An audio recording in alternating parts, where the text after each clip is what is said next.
जय श्री राम। जय श्री राम आप सबको सभी को। स्वागत है आप सभी का हमारे चैनल संस्कृति एवं भक्ति में।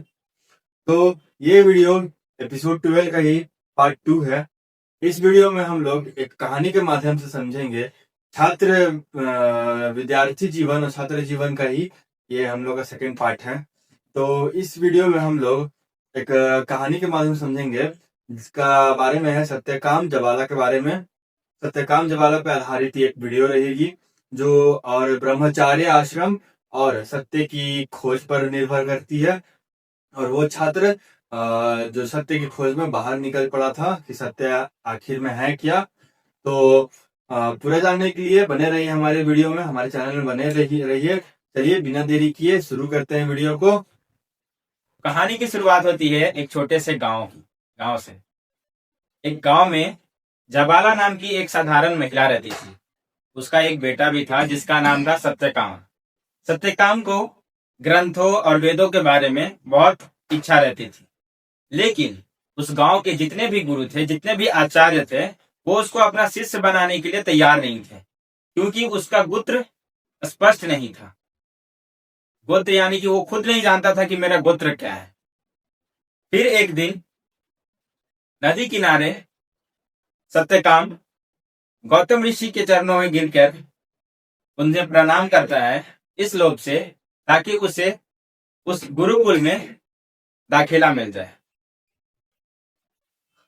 आचार्य कहते हैं तुम्हारे पिता का नाम क्या है। आचार्य मतलब जो थे वो सत्यकाम से पूछते हैं तुम्हारे पिता का नाम क्या था, तुम्हारा क्या गोत्र था और क्या गोत्र है।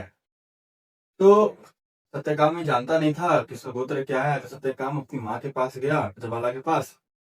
तो उनसे पूछा कि माँ मेरा गोत्र क्या है, मेरे पिता का नाम क्या है। तो उसकी माँ धीमी आवाज में उसे बोलती है कि बेटा मैं गरीब हूँ और मैंने कई पुरुषों का सेवा भी की हूँ। कई पुरुषों की वो सेवा की थी। और वो बोलती है कि बेटा मुझे नहीं पता तुम्हारे पिता का नाम क्या है। वो सत्य बता देती है अपना बेटा सत्यकाम से। और सत्यकाम वो जाता है आचार्य के पास। आचार्य को बोलता है कि आचार्य ऋषि मेरे को ना पता नहीं है कि मेरे गोत्र क्या है, मेरे पिता का नाम क्या है, और मेरी माँ को भी नहीं पता है मेरे उनके पति का नाम क्या है और मेरे पिता का नाम क्या है। तो आचार्य उसमें शॉक हो जाते हैं और फिर पूछते हैं कि तुम्हारी माँ को भी नहीं पता। तो सत्यकाम था वो साफ साफ सत्य वचन में आचार्य को सब चीज सत्य बता देता है कि उनकी माँ कई पुरुषों की सेवा भी की थी, जिनके वजह से उन्हें उनका पति का नाम नहीं पता है और मुझे अपने पिता का नाम नहीं पता है।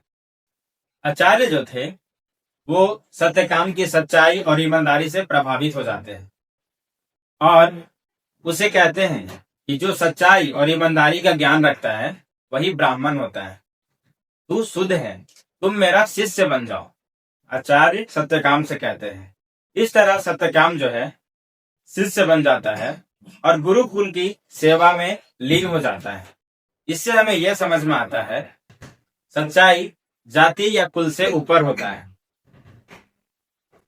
ये जो कहानी अभी हम लोग ने समझा और सुना, जो एक शिष्य और गुरु के बीच की बात थी, इस कहानी से हमें क्या सीख मिली?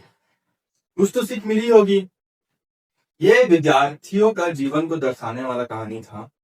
विद्यार्थी जीवन का लाभ बताया है कहानी में कि जिज्ञासा, सत्यनिष्ठा, सेवा और साथ ही साथ एक ज्ञान की ओर ले जाने वाली एक कहानी बताई गई है। जो सत्यकाम की कहानी और आचार्य की कहानी, सत्यकाम ने क्या बोला था, उसे क्या था, उसे ज्ञान का भूख था, उसे सत्य का भी भूख था। वो सत्य बोलना जानता था और उसे ज्ञान भी अर्जित करना था। तो विद्यार्थी जीवन में यही बात है, हमें जिज्ञासु रहना चाहिए, सत्य की राह पे चलना चाहिए। कोई भी बात है, चाहे वो गुरु से हो चाहे अपने माता पिता से हो, सत्य बताओ। अगर तुम सच बोलोगे तो तुम्हें कल, जैसे मैंने कल की वीडियो में बताया है कि एक झूठ छिपाने के लिए हमें कितने झूठ बोलने पड़ेंगे, उसकी गिनती नहीं है। और एक सच अगर आप बोलोगे तो एक ही सच एक ही रहेगा, उसके लिए कोई दूसरा सच नहीं पैदा हुआ है। तो सत्यकाम की कहानी भी हमें यही समझाती है कि विद्यार्थी जीवन में सत्य की राह पे चलना बहुत ज्यादा अनिवार्य है।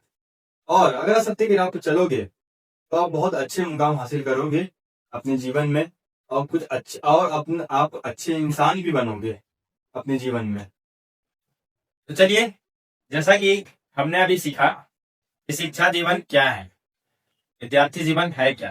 तो जैसा कि हमने अभी कल के एपिसोड में और आज के एपिसोड में लगातार 2 दिन हमने विद्यार्थी जीवन के बारे में बात किया और हमने इससे बहुत सारे कुछ सीखा।